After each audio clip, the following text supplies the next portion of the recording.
Do you ever look back on your childhood when you were growing up and think just how dysfunctional your parents actually were?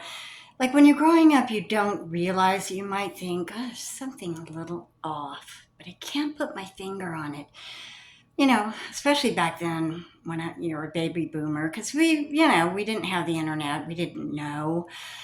And I look back to this day and I remember several things, especially with animals, growing up. And one of the instances was okay, I had a cute little adorable parakeet named Mr. Beale.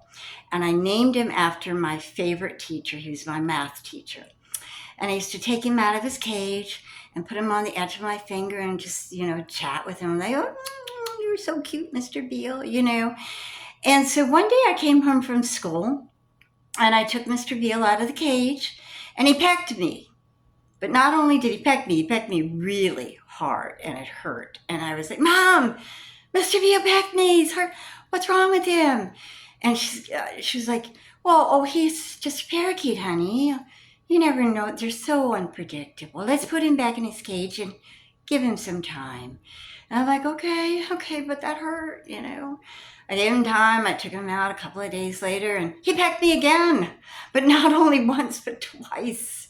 I mean, he broke the skin on my finger, okay? This is more like a macaw than a parakeet. And I'm like, what's wrong with him?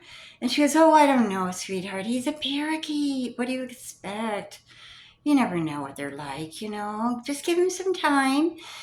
So years later, one day I was chatting with my mother and she told me the truth about Mr. Beale. She said that one day my father took him out of his cage and was clipping his toenails, and Mr. Beale keeled over and died. Okay? So basically, my parents murdered my parakeet and didn't bother to tell me. They went straight to the pet store and replaced him with a fake Mr. Beale. And it was okay to lie to their only daughter about the only animal that she really loved at the time. So, that wasn't the only instance, but, I forgiven them? Sure, but I never asked what happened to the real Mr. Beale. I dare to even know what they did with his body. But those were my parents, okay? Mm-hmm.